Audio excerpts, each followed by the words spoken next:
Want to make this comment about one of the facial expressions on the faces of the nuns when those nuns were talking about Maria and they were singing that song about Maria.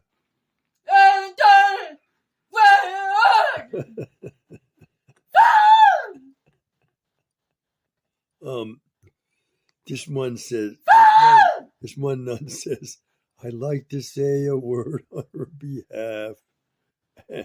She goes, "Maria makes me laugh." Then after she says that, you look at her face, she's like, "Oh, I said so." I said, "Okay, I made a statement." Oh God, look at her face. It's like she was assertive. Oh God, what were the consequences? She said something that might be controversial, in support of Maria, where they're all criticizing her. And so her face is just hilarious. The woman does a great job with that expression. The actress does. Like, I said something. Oh, what's going to happen?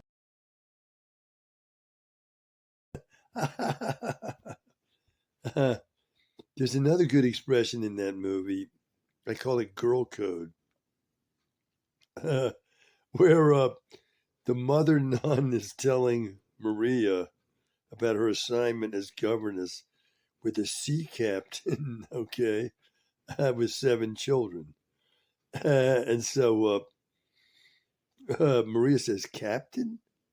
And the mother nun says, "A very, heroic and honorable man. Sea captain, yes." And so then the camera goes back to Maria. And she's got this expression on her face, which I'm saying is an example of a girl code. That men never see expressions like this. This was accidentally filmed. It's like a wild animal never before seen on camera gets caught on camera somehow. And this is an example of girl code. It's only shared among women. Never do they want men to see these private expressions they use with each other. So I'm saying this one got out. I could show that. Maybe I will. But it concludes her thoughts about the assignment she's about to go on. She ends with this girl code expression, which I felt is an expression on a woman's face never before seen on camera, because it's strictly girl code. It's only shared among women. This one got out.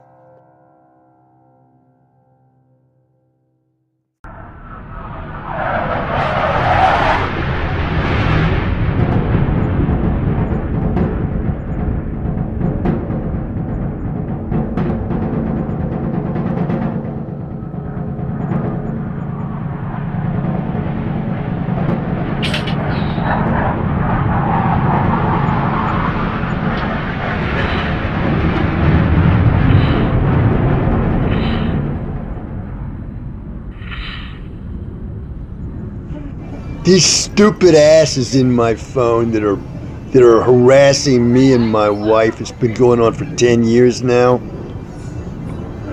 These idiots here, I imagine they're in the secret police of the United States, right? They don't seem to realize they're not dealing with a borderline mentally retarded person like Chris Ringy this time. These idiots who have rejoiced over the triumph they had in murdering Uncle Fred, Chris Ringy, Ted Roop, Giovanni Miele, and almost me, these worms, traitors in the United States who have betrayed the people of the United States and the people of the world with their cowardice and their bullying. Somehow they imagine that they're going to win this battle with me and my wife and my family by negotiating and bargaining these ridiculous struggles we're having on our phone or everywhere else. Followed down the highway, they're going to follow me up close. Then they're going to lay back, way back, and follow me. Then they're going to get in the next lane and make it so I can easily change lanes because they know where I'm going, this kind of thing. They're going to follow me around, and they're nice guys this way. They're going to win this way. They're not going to win any way they do anything. We're not going to negotiate or bargain with them at all. What is the point of the whole thing here? Where is the woman? Okay, you can win these little battles. You're going to make a video 54 seconds instead of 53. What a great victory you got.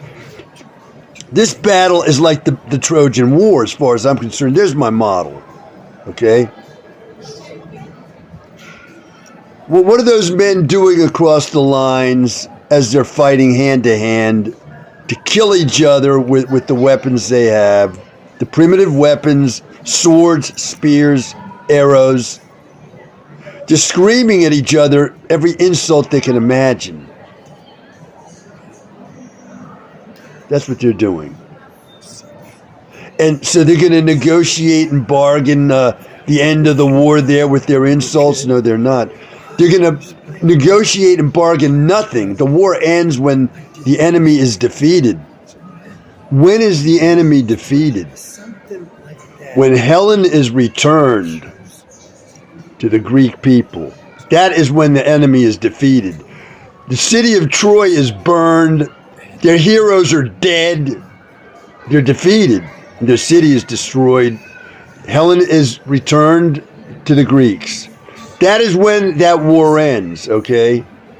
And you dumbasses are going to get 54 seconds on a video instead of 53 or some ridiculous thing like that. Or you're going to have a dog out in front of my house and the rest of it. And that's a win for you. Well, this war goes on. You do not win this war no matter what you do. No matter what you say or do, you lose.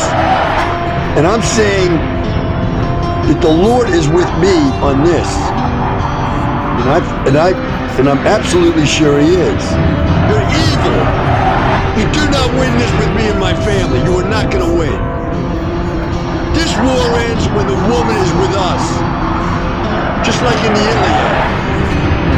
You do not do what you're doing. That's when the war ends.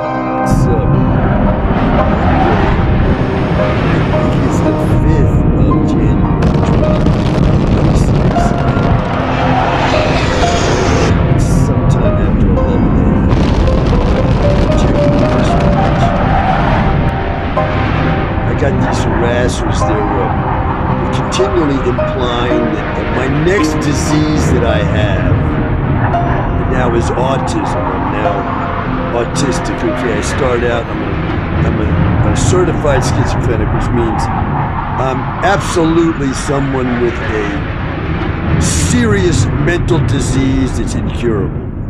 Okay, and it doesn't matter, the diagnosis can change. Now it's schizophrenia, the next minute it's bipolar disorder, and then now it's going to be autism, God knows, okay? Because these folks are not going to admit they made a mistake with me. That they're evil and they're committing crimes. And the reason for this entire tragedy of my life is to cover up their own crimes that they've committed against the American people and the world. That they've destroyed my life to make sure they keep covered up. That's what this whole thing is about. Well, here I am with my wife. We're under a kind of house arrest in the United States. This supposedly free country, we want out. We want to get the hell out of here. You're liars here. But let me try to remember what I wanted to talk about here. My wife When she came into my life way back in the early 1990s, what is the first thing she noticed about my situation here in the United States? Not just with my family, but everybody here. She was noticing, she's saying, well, let me preface these remarks by saying she came from an environment where she was severely abused as a deaf person. Severely. Set apart and mocked and openly mocked in the society, in her family, everywhere. And persecuted for being deaf. Her education was ridiculous.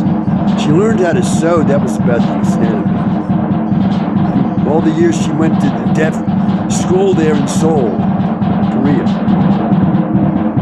She learned how to sew, that was about it. She knows absolutely nothing of world history. She knows nothing almost of the history of her own country. Any knowledge of language she has, she's got on her own by studying on her own. And she's a brilliant woman. She's brilliant. Intelligence is not measured by what you learn in school. That's not the measure of intelligence. What kind of facts you can remember. In 1803, this or that happened, and this or that act of Congress, or this battle at Hastings, and so on. That's not intelligence, to be able to parrot back facts that you memorize like that. That's not intelligence. And as people are going to find out, our computers can supply us all those facts.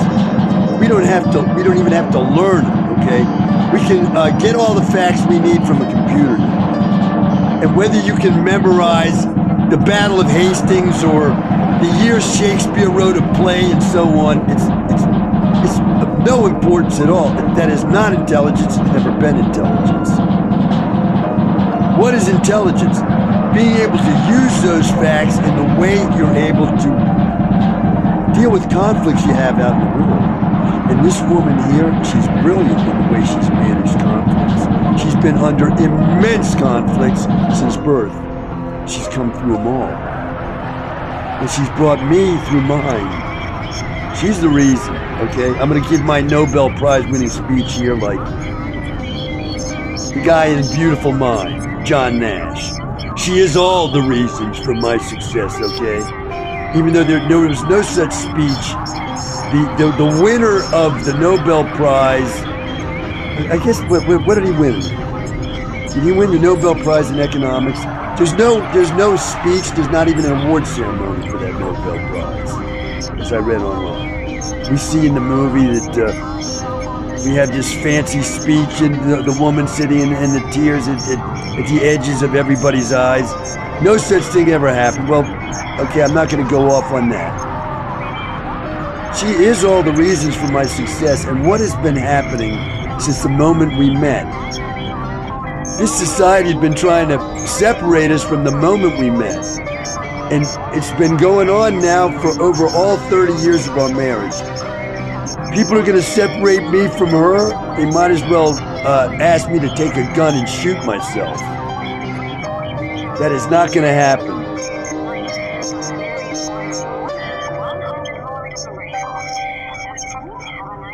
So what was the first thing this prize from God to me, greater than any Nobel Prize, this prize that God granted me, this person here? What was the first thing she noticed? She's saying to me, I can't believe the way these people are treating you. I can't believe it. I can't believe the way your family is treating you. I can't believe the society's treating you the way that it is. I can't believe this, okay? And by the time she came into my life, I had been thoroughly beaten to the point of absolute servility to a world that I saw as just as crazy as I was supposed to be crazy. The world I was in was crazier. The things that had happened to me were so unjust. They were so perverse. I was beaten. I was completely beaten and absolutely servile to this world that had beaten me. And what did this woman do? Little by little over the years, she nurtured me back to the person I am, who this society has attempted to destroy across, well, I'm over 70 years old now. All 70 years I've been in this struggle where this society has tried to extinguish me as a person, even to the point of a murder attempt when I was 28 years old, and then forcing me into this false identity that I've had to live in ever since. But this person here, she never accepted that false identity was mine. She never did.